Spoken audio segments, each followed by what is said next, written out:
Olá pessoal, vamos começar a nossa revisão? Eu vou começar, a gente vai fazer revisão praticamente quase todos os dias aqui antes da prova. Eu vou começar pela aula pela parte da minuta, exatamente pela parte do texto em si, tá? Da minuta. Depois eu vou fazer uma revisão tratando da justificação, tá certo? Porque a gente vai aos pouquinhos, vocês vão ver que não é tão trabalhoso assim, que a coisa é um pouco mais a gente usar, ser um pouco safo com as coisas que a gente chega lá, tá bom?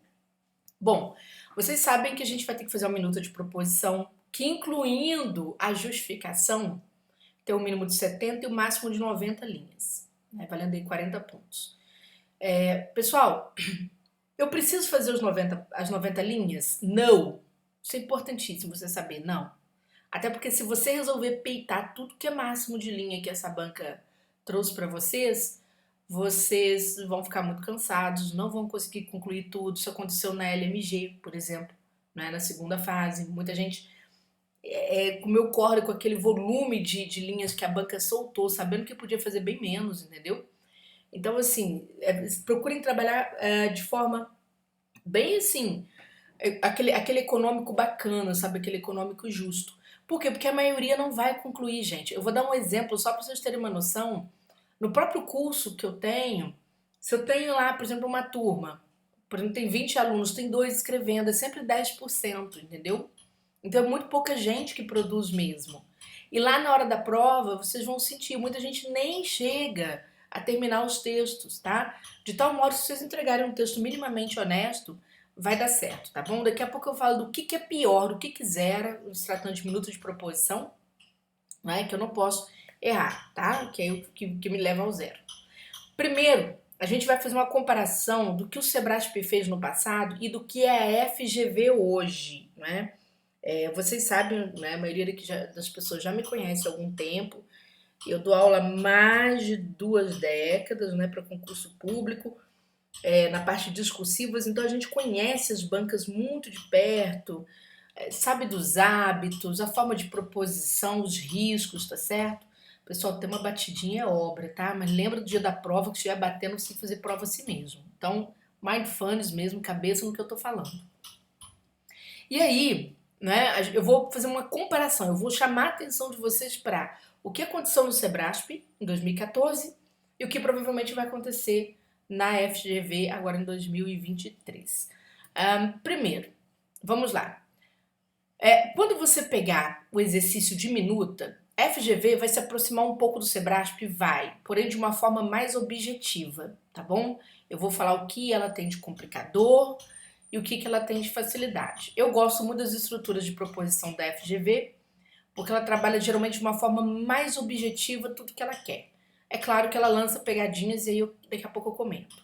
Por exemplo, isso aqui foi uma minuta, né, que caiu, não sei se foi pro 1, acho que foi pra área 1. E o que a banca trouxe? Ela sempre vai fazer isso aqui.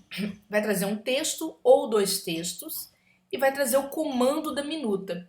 Quando você estiver fazendo prova, para você ganhar tempo, o que eu te sugiro? Ler o comando da minuta, tá?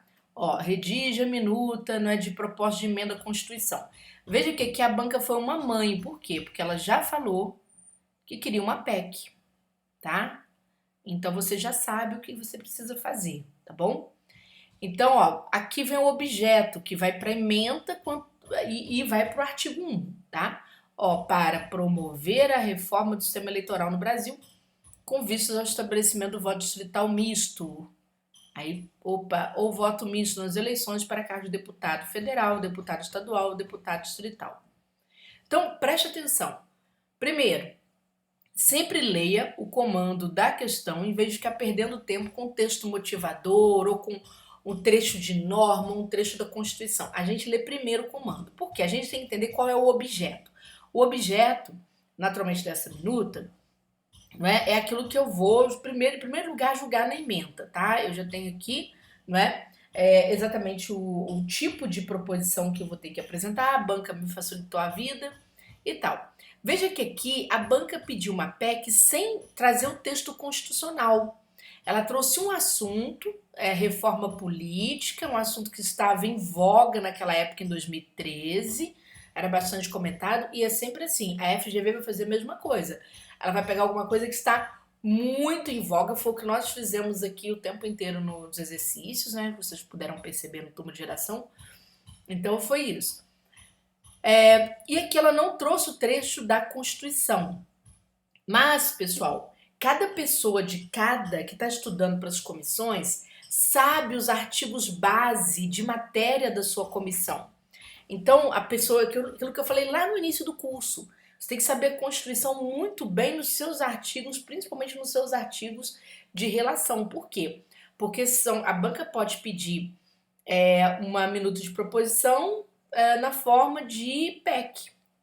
E aí você tem que saber esse artigo base de ponta a ponta. Por exemplo, pessoal, né, da área 8, que é a área de administração pública, tem que saber o artigo 37 de ponta a ponta. Ali é o basicão. É claro que eu até falei que tinha que saber outros artigos, saber, por exemplo, o artigo 3º da Constituição, o artigo 1º da Constituição, o artigo 5º, por conta de outras coisas. Essa base da Constituição é mais para as pautas, né, de dissertação, quando eu vou justificar a minha proposição, quando eu vou exibir um voto, quando eu vou apresentar a dissertação, eu preciso conhecer aqueles artigos típicos da República, né, que vão fundamentar a República, que vão traçar os objetivos da República, que vão tratar de direitos fundamentais. Aquilo ali eu tenho que saber para fazer uma boa defesa, assim, bem principiológica na hora que eu estiver dissertando, tá? Mas, então, nessa reta final, por isso que eu começo a minha revisão com a minuta, eu aconselho, olha, todos os consultores, peguem os artigos da Constituição que são do domínio da área de vocês, para que vocês possam, se a banca eventualmente não trouxer este artigo, vocês possam trabalhar em cima dele direitinho, tá bom? Certinho? Eu vou dar uma dica muito importante daqui a pouco para você no sufoco, não é? Porque às vezes a gente tem artigos que tem vários dispositivos de dependência, vários incisos, tem ali várias alíneas, certo? Então isso pode acontecer. E aí como é que eu faço? Vocês vão perceber no correr daqui da revisão, eu vou falar, eu vou sempre lembrar vocês que no aperto, né, para onde a gente vai, tá bom? Então daqui a pouco a gente menciona. É claro que depende de cada situação, mas eu vou dar uma dica daqui a pouco. Então, a primeira coisa, leia para ver se a banca deixou claro para você. Já marque aqui em cima um artigo, né, na hora da prova que você já sacou. Veja, ó, promover reforma do sistema eleitoral. Salvo engano, acho que é artigo 45 ou 29 da Constituição, não sei, tá? Não sou a especialista, né? Os especialistas são vocês dessa comissão. Oh, perdão, dessa área. E aí, veja, olha só, aqui veja que fala sobre estabelecer, então é algo novo. Não tá falando sobre acréscimo, tá vendo? Então você tem que ficar de olho nessas questões e grifando, ó, estabelecer o quê? Voto distrital misto. Se eu vou estabelecer alguma coisa, vou estabelecer um programa, uma política, uma nomenclatura nova, eu tenho que tomar o cuidado de esclarecer, inclusive, essa nomenclatura, tá? Vocês vão ver no exemplo, né? Depois eu comentando aqui alguns exemplos do curso. Quando a gente precisa, por exemplo, quando vai se instituir alguma coisa, né? Como a gente precisa, às vezes, esclarecer este termo, tá? Por meio de um parágrafo, de repente, tá certo? Para ficar bem clarinho do que a gente está tratando, dar o máximo de precisão. Tudo bem? E aqui, pessoal, o âmbito de aplicação. Olha só, o objeto da lei é instituir o voto distrital, né? Estabelecer o voto distrital nas eleições. E aqui o âmbito de aplicação. Veja só, eleições para deputado federal, estadual, distrital. Então, vai pegar o quê? O legislativo de 3 entes, né? Vamos dizer assim, tá? Aqui, ó, relacionado à União, relacionado aos estados e ao distrito. Na minha canetinha manchando, deixa eu tirar, sair fora daqui. Certo? Então é isso que você vai fazer, tem que observar também o âmbito de aplicação disso, tá? A gente vai falar sobre isso. Esse âmbito de aplicação, ele pertine apenas à União, aos estados, aos municípios, pega os municípios, a que órgão vai sofrer essa alteração, né? Essa lei traz direitos, deveres, qual o objeto, né, da minha mudança, tá? Normativa. Então, a primeira coisa que pode acontecer é isso. Profa, esse tipo de proposta assim, dessa forma, né, não falando, o artigo é típico da FGV? Geralmente não, tá, gente? O que a gente encontra, que eu falei pra vocês, a FGV é muito objetiva. Provavelmente ela vai dar um trecho da lei, certo? Que ela precisa, quando você tem que fazer alteração ali, né, no texto da lei ou no texto da Constituição. Provavelmente ela vai dar o texto para que você possa fazer. A menos que a coisa seja muito batida mesmo, porque a sacada da FGV não é fazer com que você erre a matéria, ela é bem interessante. A sacada da FGV é ir descascando você aos pouquinhos. Por quê? Porque a FGV, quem acompanha os padrões de resposta da FGV, que são padrões de resposta, aquilo não é redação, diga-se de passagem, quem acompanha os padrões de resposta da FGV sabe que a FGV faz o quê? Ela, normalmente, ela fragmenta muito a nota, sabe? Em pedacinhos mesmo. Ela vai avaliando cada passo a passo que você vai dando, tá bom? Para aquela resposta daquele item, tá? E vocês já sabem, né? Que vocês viram aqui no curso que, geralmente, estes itens temáticos, geralmente, olha o meu português, daqui a pouco eu vou corrigir. Eles são os itens da justificação, tá, gente? São os itens da justificação, que precisam ser trabalhados de forma precisa, não troquem as palavras que estão aqui, de forma mais objetiva possível. Júnior, vamos supor que eu estou falando do custo financeiro das campanhas, e esse assunto é muito abrangente, né? O que que eu posso, por exemplo, dividir o parágrafo? Pode, né? Daqui a pouco a gente, no outro momento da revisão, a gente vai falar sobre isso de uma forma melhor. Porque na justificação é o momento que você quer deixar as coisas bem claras. Então, até a estrutura do texto fala por si, a forma como você organiza as ideias ali dentro, tá? Mas, por enquanto, é só a estrutura da lei, né? Nossa preocupação nesse primeiro momento da revisão. Pessoal, segundo exemplo. Esse aqui é um exemplo bem típico de FGV, tá? Bem típico. A minuta de proposição é da área tributária, ou seja, área 3, não é? E aqui nós temos um trecho da Constituição, a banca trazendo este trecho da Constituição. E vamos ao comando. A gente nunca lê a norma sem prestar atenção ao comando, senão a gente demora muito, né? Senão o aluno fica ali viajando. Em face do disposto no artigo acima, veja que a banca fala, olha, para você partir do artigo acima, a FGV vai falar a mesma coisa. Redija minuta de proposição. Veja que agora ela não fala para você que é uma PEC. Mas se você vai partir do que está transcrito acima, você tem que olhar o que você tem, tá certo? Para você saber qual é a sua proposição. Opa, é uma Constituição. Eu vou partir da Constituição para redigir uma minuta, provavelmente é uma PEC, tá? E aí eu já identifico o porquê. Porque houve ali para mim o texto constitucional. Eu não vou fazer um PL, tá? Uma lei nova, vou fazer uma lei complementar, nada disso. Eu vou partir ele para cima. Então, redija a minuta de proposição devidamente justificada para ampliar. Opa, ampliar quer dizer modificar alguma coisa na lei. Modificar alguma coisa na lei. Geralmente, pessoal, as ampliações, elas ocorrem quando a gente tem, né, no caso dessa lei ali, percentuais, tá certo, de participação, um número de alíquota, saindo da área tributária, né, ampliar, por exemplo, um rol de direitos e colocar extensivo a mais uma categoria profissional, por exemplo, ampliar deveres, né, de uma instituição, de um órgão público, ou ampliar aquilo para mais um órgão, aquilo que é cumprido, por exemplo, pela autarquia XY, aí passa a ter mais uma para cumprir, tá certo? Então, essa questão. E aí veja, então o seu objeto é uma ampliação de participação dos estados, distrito e municípios nas receitas dos impostos sobre renda e proventos de qualquer natureza e sobre produtos industrializados, ponto. Então eu já sei que é uma ampliação que vai abranger, né, os entes subnacionais, todos, estados, distrito e municípios, tá? E a receita de quê? Certo? Do IR, tá? Então, e aqui, né, do imposto,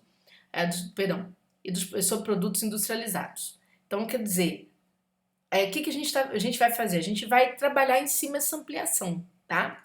Então, veja aqui, vou subir aqui um pouquinho.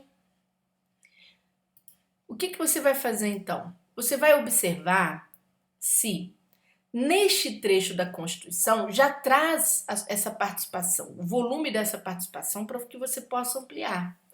Então você vem aqui, né, aqui está o caput falando, olha, A União entregará, né, inciso primeiro, do produto da arrecadação dos impostos sobre renda e proventos de qualquer natureza e sobre produtos industrializados, 48%. Aqui falando 48%. Da seguinte forma, 21 inteiros e 5 décimos, né, ao fundo de participação dos estados e do distrito. E depois 22 inteiros e 5 décimos do fundo de participação dos municípios. Gente, é só alterar essa redação aqui, tá vendo? Aumentar isso aqui. Ah, mas eu vou aumentar de quanto? Quanto? Aí que está o processo do consultor, não é? Você faz as escolhas. Assim como você também escolhe a própria proposição, e claro que existe a proposição mais adequada, existe a proposição menos adequada, a gente vai falar sobre isso daqui a pouco. Mas aqui você vai calcular essas ampliações do jeito que você quiser, lembrando que o montante, se você tiver uma soma, esse aqui é 48%, e aqui tá esse conjunto aqui numérico vai chegar a esses 48, né? 21, tá certo? 22, mais 1%, aqui mais 10% vai chegar a esses 40%, vamos supor, os 48. Você, primeiro, eu faria um cálculo aqui daquilo que eu decidiria ampliar, e depois eu faria e colocaria aqui o total para ver se fecha direitinho a conta, tá? Só para eu não errar a harmonia da lei, a coerência. Porque senão eu proponho uma mudança e não presto atenção ao caput e essa mudança não está bem calculada, aí eu atrapalho a coerência, eu vou perder uns pontinhos ali bastante significativos, a ordem de 2 pontos. Isso acontece, tá bom? Então, é só você prestar atenção que a tarefa não é tão difícil assim não, tá? A tarefa da minuta é uma tarefa quase mecânica, assim. E aí algumas escolhas vocês vão ver que na hora que eu estiver fazendo a revisão, eu vou mostrar as escolhas que os alunos fizeram. Não vou mostrar, vou comentar, né? As escolhas que os alunos fizeram, escolhas que são interessantes, escolhas que são melhores que as outras, que no critério de clareza, tá, é aceito, o aluno não vai zerar, mas não fica tão bom, tá? Então vamos mais. Outro exemplo, né? Agora nós temos, olha só, a banca pede, a partir das informações acima apresentadas, nós temos aqui um trecho do Código Civil, aqui bonitinho, tudo bem? E aí a banca pede o seguinte, olha só, ela pede para você redigir uma minuta de proposição pertinente que altere o artigo 980-A da lei. Veja que aqui a banca foi bem direta, ela quer uma alteração normativa, então você vai fazer um projeto de lei que vai alterar exatamente esse instrumento, tá vendo? E qual que é o objeto dessa alteração? Autorizar a constituição de EIRELI por pessoa jurídica de direito privado de capital nacional. Então você vai criar uma emenda, perdão, você vai criar uma minuta autorizativa, tá bom? E aí vem aqui e tal. Aí o que você vai fazer? Você vai localizar na lei, não é? O momento em que a figura, a expressão, por exemplo, a Eireli aparece para você trabalhar aquela alteração naquele lugar, tá? De preferência, tá bom? Daqui a pouco a gente fala um pouco mais sobre isso.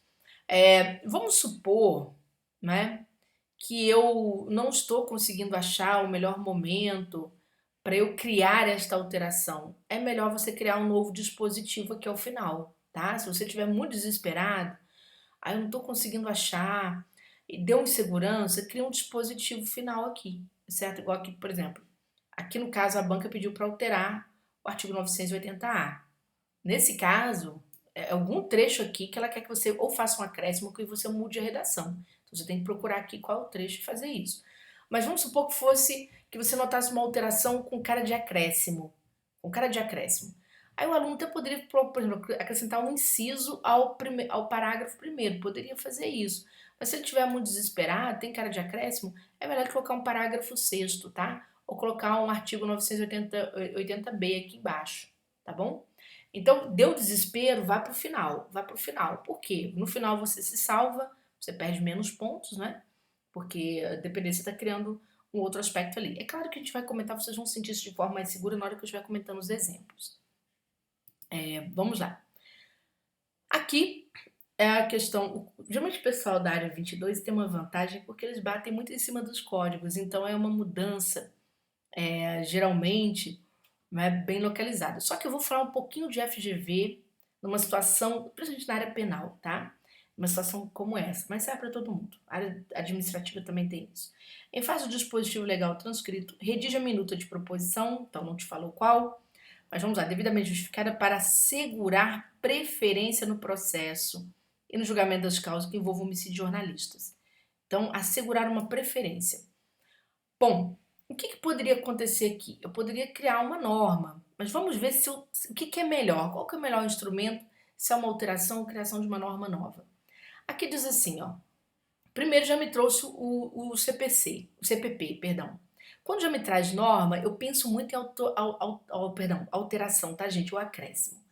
Trouxe norma nova, perdão, trouxe um trecho da norma, trouxe um trecho da Constituição, deixa vir na sua mente um acréscimo ou uma alteração, tá? Porque fica melhor. Aí, claro, a gente tem que julgar na hora.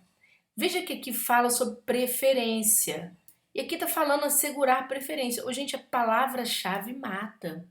Se eu tenho aqui uma preferência, eu só preciso colocar aqui um objeto, fazer uma alteração, acrescentar essa preferência ao rol das preferências que eu já tenho, entendeu?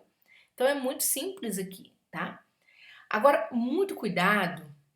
Vamos supor que a banca, e aí é cara de FGV, hein, povo? É cara de FGV. Que a FGV falasse assim, assegurar prioridade em lugar de preferência.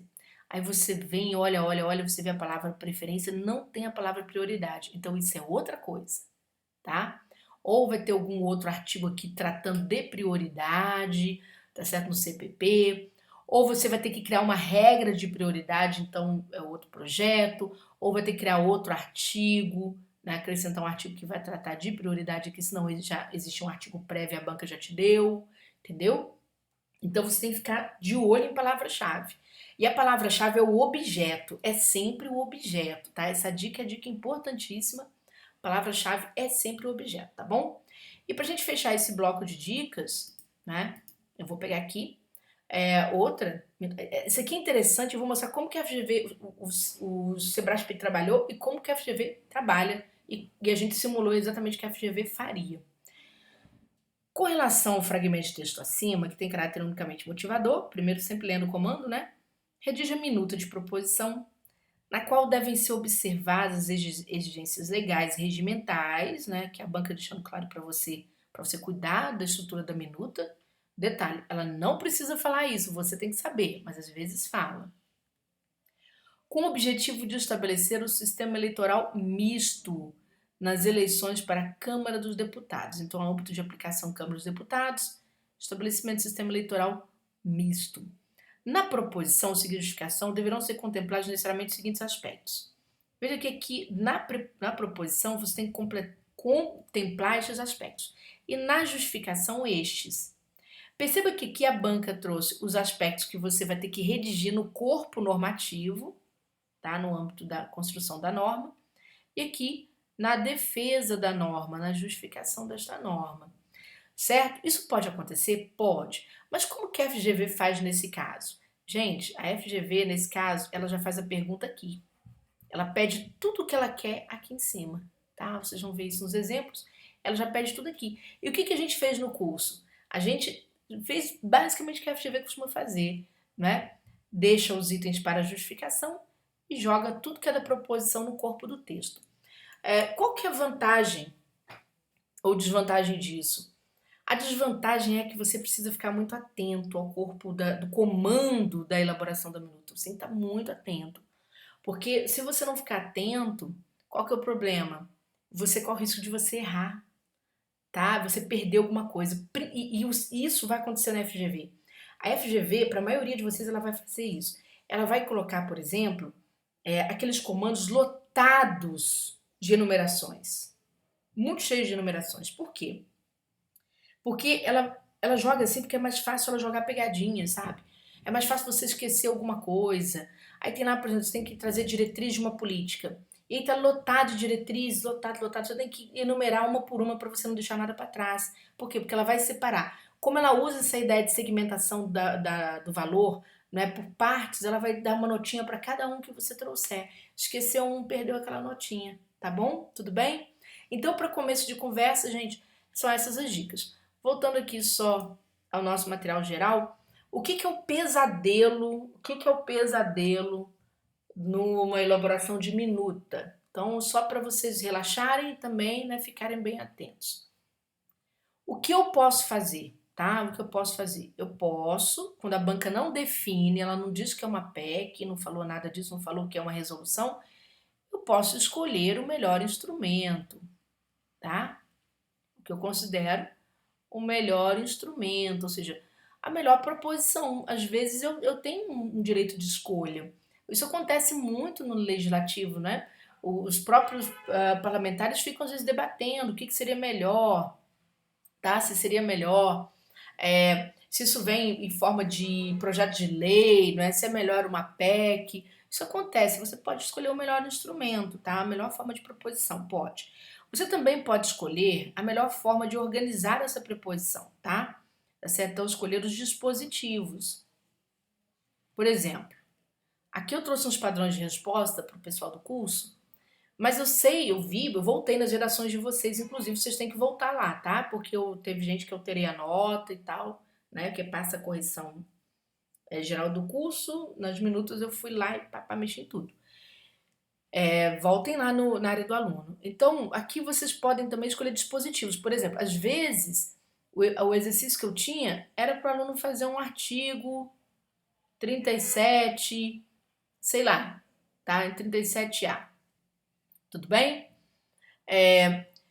Mas o aluno, de repente, optava por dois parágrafos, tá? E ficava bom também, tá certo? Ficava bom. Dois parágrafos aí vinculados ao artigo 37. Ficava bom, fica bom também. A depender, nós vamos aprender a avaliar a coerência. A depender da segmentação, fica bacana, não tem problema, tá certo? Então você pode escolher o melhor instrumento, quando a banca não definir para você qual esse instrumento também não tiver na cara, não é? Você pode escolher o dispositivo, a forma de dispor a sua lei, você pode escolher, tudo bem? Ok.